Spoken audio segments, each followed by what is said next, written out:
merujuk kepada usaha menjaga dan memelihara alam supaya dapat dinikmati bukan sahaja pada masa ini, tapi juga boleh oleh generasi akan datang. Alam sekitar merangkumi udara yang kita seduh, air yang kita minum, tanah tempat kita terpijak dan segala kehidupan yang berkongsi bumi bersama kita. Jika alam rosak, kehidupan manusia turut terancam. Oleh itu, menjaga kelestarian alam bukan satu pilihan tetapi satu keperluan. Menjamin keseimbangan ekosistem. Alam sekitar yang terpelihara memastikan keseimbangan ekosistem terus kekal stabil, serta hidupan mempunyai peranan tersendiri dalam rantaian makanan dan sistem semula jadi. Jika satu bahagian terganggu, keseluruhan sistem akan terjejas. Contohnya, penebangan hutan secara berlebihan boleh menyebabkan kepupusan haiwan dan perubahan iklim setempat. Dengan menjaga alam, kita membantu mengekalkan keseimbangan yang penting untuk kelangsungan hidup semua makhluk. Menjamin kesihatan manusia. Udara yang bersih dan air yang tidak tercemar amat penting untuk kesihatan manusia. Pencemaran udara boleh menyebabkan penyakit pernafasan, manakala pencemaran air boleh membawa pelbagai penyakit berbahaya. Apabila alam sekitar dijaga dengan baik, risiko penyakit dapat dikurangkan dan kualiti hidup masyarakat dapat dipertingkatkan. Menyokong ekonomi dan sumber rezeki.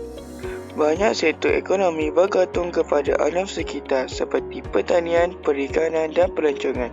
Jika alam dimusnahkan, sumber rezeki turut terjejas. Hutan yang dipelihara boleh menjadi tarikan pelancong, manakala laut yang bersih menjamin hasil perikanan yang berkualiti. Oleh itu, kelestarian alam juga bermaksud memastikan kestabilan ekonomi dalam jangka panjang. Mengurangkan kesan perubahan iklim. Pemanasan global dan perubahan iklim semakin membimbangkan.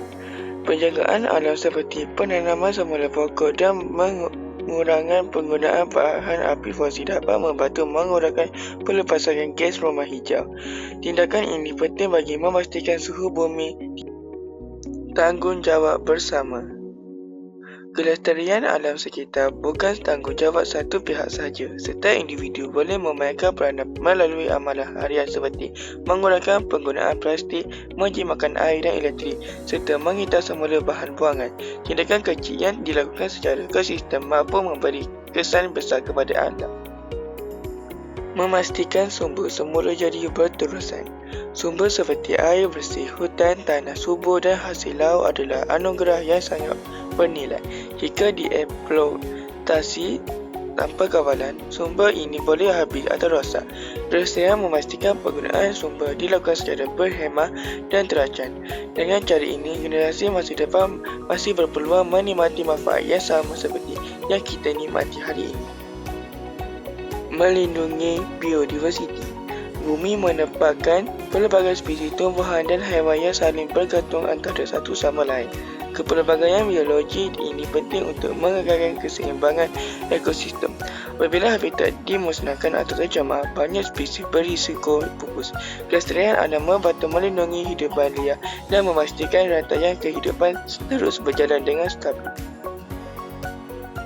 Meningkatkan kualiti hidup manusia. Persekitaran yang bersih memberi kesan positif terhadap kesihatan fizikal dan mental. Udara yang segar, air yang selamat dan kawasan hijau untuk rekreasi menyumbang kepada gaya hidup yang lebih sihat. Selain itu, alam yang terpelihara dapat mengurangkan tekanan dan memberi ketenangan kepada masyarakat. Mengurangkan risiko bencana alam. Kemerosotan alam seperti penebangan hutan dan pencemaran sungai boleh meningkatkan risiko banjir, tanah runtuh dan kemarau. Hutan berfungsi sebagai kawasan tadahan air dan penahan kakisan tanah. Jika alam dipelihara dengan baik, kesan bencana dapat dikurangkan dan keselamatan masyarakat lebih terjamin.